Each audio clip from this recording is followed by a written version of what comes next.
So recently I posted a Plasma customization video, and for that I was using KDE Neon.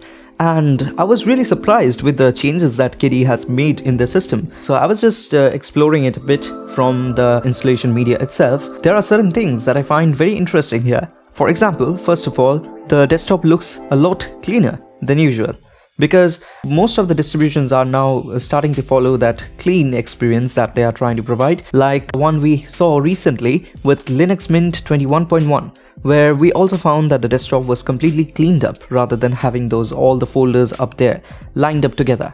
And inside Dolphin even, we find everything to be much cleaner. Here you get that option for inside places having home, desktop and trash. They have removed videos, documents, pictures, all of the folders that were there inside the home directory. So you have the hidden folders that are there, important for the system to have all those folders like the .cache, config, local, Mozilla and all. So pressing Ctrl H will again hide them. And if you want to create a new folder, for example, if you have a new folder which you need for downloads, you can have a downloads folder. And if you want to add them to places, just right click and add to places, or I guess you can also drag and drop them. So create a new folder, name it as pictures, and if you want to drag and drop it here, you have that option to do. You'll get the pictures folder inside the places, so you have them together handy. And you can also rearrange them accordingly to have whatever the things you want there. So that is something very useful, because most of the time I find myself not using the documents folder or the pictures or the music folder, and I find them lying there just without any reason, just cluttering up the system. So it is a very good new approach that I certainly do like. There is also, if you create a new folder with some random name, if you need some files, for example, say you put your stuff over here, so just right click and add to places. You have the stuff folder now in places, and as you can see, the downloads folder or the pictures folder, they all have their different icons accordingly used. So that is very cool. And also I find this distribution to be much smoother than the previous versions of KDE Neon, and things are very smooth and maintained very properly. So you can also snap them to the side, but there is a problem with snapping I find in Ubuntu based distros, mainly when if you want to snap something to the side, for example, it just waits there. If you have to snap, I need to keep the mouse over there for some time, so it snaps there. So that is some problem happens, I don't know why.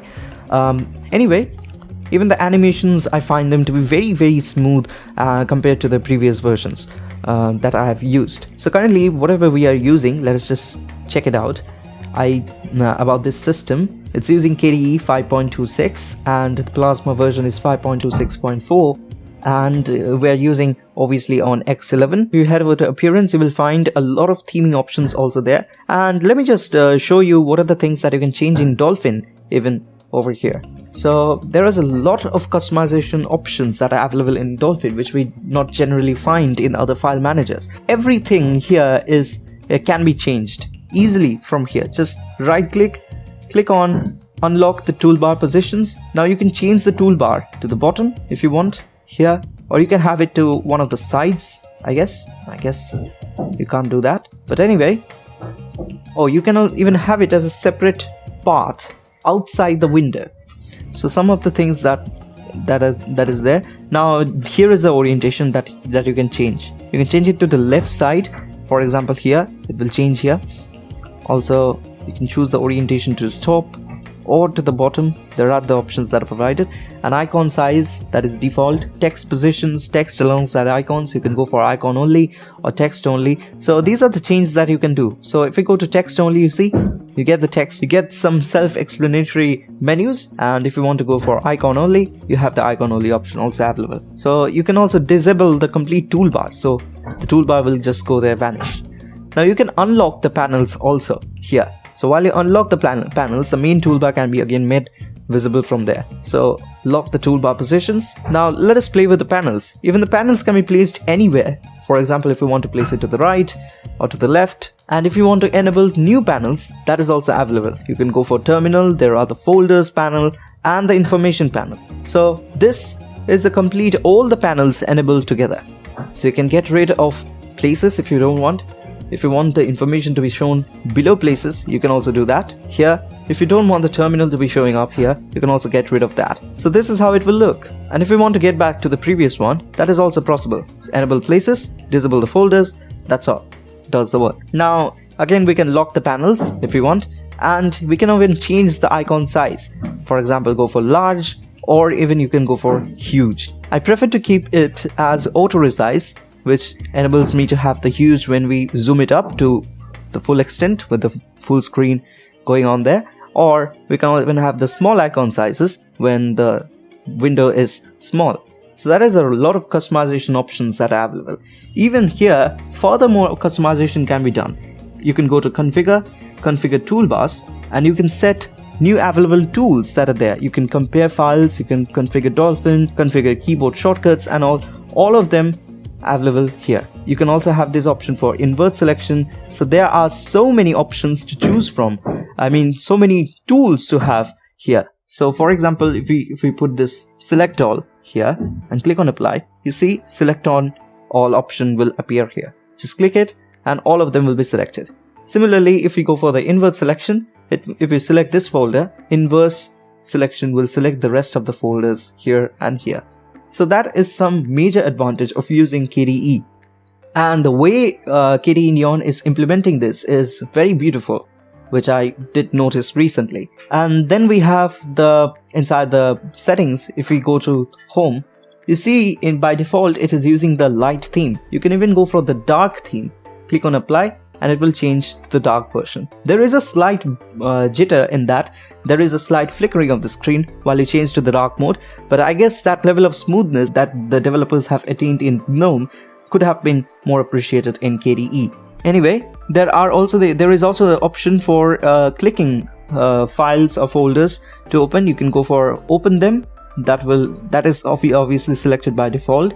So just if you click a file, it will just open. Or you can go for select them. That is, you need to double click on the file for opening instead. So double click, it will open. So that is the change that it does. Also, there is the send user feedback. Here you can go for completely disabled, starting from completely disabled to basic system information.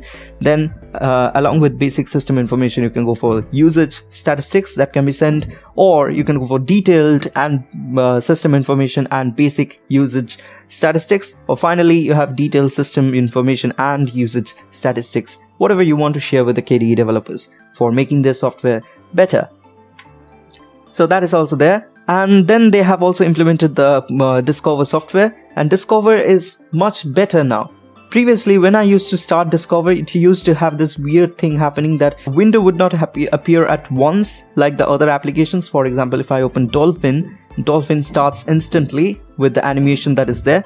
Similarly, it is happening with Discover. Previously, it would have that weird transparent window-like thing coming up with the shadows in the background, and Discover would appear after a little bit of flickering and jittering there. So that issue is also solved with Discover. Anyway, we can go for searching any software from here. For example, you can go for OBS, and here you have OBS Studio available. You can just click on install and it will install the software. So also you can go for other softwares that are available here. You can easily install them. So there are some KDE softwares, for example KDE Live and more that are being shown here. You can easily download and install the software from Discover itself. So that is an improvement here. I basically always love to use the terminal for installing software for the same purpose here in KDE, because the Discover Software Center, I really didn't like it, but now it doesn't have that much of a problem, which I see. It's really very smooth and fast. Also, if you go to the application menu, you have this arrangement of the application, which makes it very easy for you to search for applications. You can also click on search and search for a particular application if you want to start. For example, if you go for console, it will just pop up right here. If you don't want that, you can also show some alternatives of this available there, such as application dashboard. You can switch to that. You click on here, you see a full screen dashboard that's available. You can also just click and start typing for the app that you want to launch. For example, console will bring up console right here. Even inside console, everything is customizable here. You can right click and change the profile, or you can go for create a new profile. That can also be done. So create a new profile, you can go for appearance, You can edit the appearance, blur the background, transparency and all. You can add them up. So you can even switch the profile from here. Let's switch the colors so that it is more understandable, or we can change the wallpaper for you to understand the blur that is happening in the background. So as you can see, the background is getting blurred. If you click here and edit the current profile that is getting applied, you can click here, also edit and further make the background transparent and make it more transparent for you, as you can see here. And there are some other changes that you can go for. The same thing, you can unlock the toolbar positions and you can change the position of the toolbar. For example, change it to the sides, change it to the bottom, and if you click on new tab, a new tab appears in the bottom part itself. So makes a little more sense there to put it here. Also, you can go for unlocking the toolbar positions again and change this location to one of the sides if you want, or if you want to put it right in the lower part along with the other tabs, toolbars that is there. That can also be done just like this. Inside, you can show or hide the menu bar itself. Also, you can show the toolbars or hide them. For example, main toolbar can be hidden like this, or even again you go here and hide the sessions toolbar also. You can also disable the menu bar that is getting shown. If you close all the tabs that are appearing here, a single tab will be open. You will have this very minimal terminal over here. So if you go for top, you will find the application resource usage over here. Just pressing the Ctrl plus will zoom it in further. So if you see here, we are currently using 1.2 GB of the RAM, but remember that this is not an installed version of KDE Neon. So if you want to install it, it will use a lot lesser than this amount of memory. It also has some swap, which is completely free and available, and the total CPU usage is extremely low, as you can see here. There is also the new system monitor. From here also you can find the CPU usage. For example, you can see here it's almost near zero all the time, and the memory usage is 1.9 GB here because we are running an application that is the system monitor itself, so it is also getting counted there. Even inside history of system monitor, you have the ability to edit the system there. You can add a title, you can add a row, you can save the changes, you can configure the entire page of this system monitor. So it provides a lot of customization options. Also, if you enter edit mode here, you have the new option for selecting the panel to be in floating mode. For example, here, as you can see, this is the floating mode of the panel. So that is also a new option that is available here. If you want to change the desktop wallpaper, there are a lot of wallpapers that are provided by KDE, so you can choose them. And if you see here, you will have a dark variant and a light variant of some wallpapers. If you apply such a wallpaper, you can go to the light version, you will find the light version of the wallpaper available there. Another major advantage of KDE is the KDE Connect. You can pair a device with the KDE Connect and you can get literally everything what is happening on your device on your system. You can play music on your device and it will play in the system, or you can if you receive notifications, you can directly get it here. You can also reply from here, I guess. I frequently use KDE Connect for sharing files between my laptop and my mobile devices. So that is also very handy when you're using KDE. And that implementation is already done in KDE Neon by having it inside status and notifications. So that's all for this video. Thank you so much for watching. Do like, share and subscribe. I'll catch you in the next one.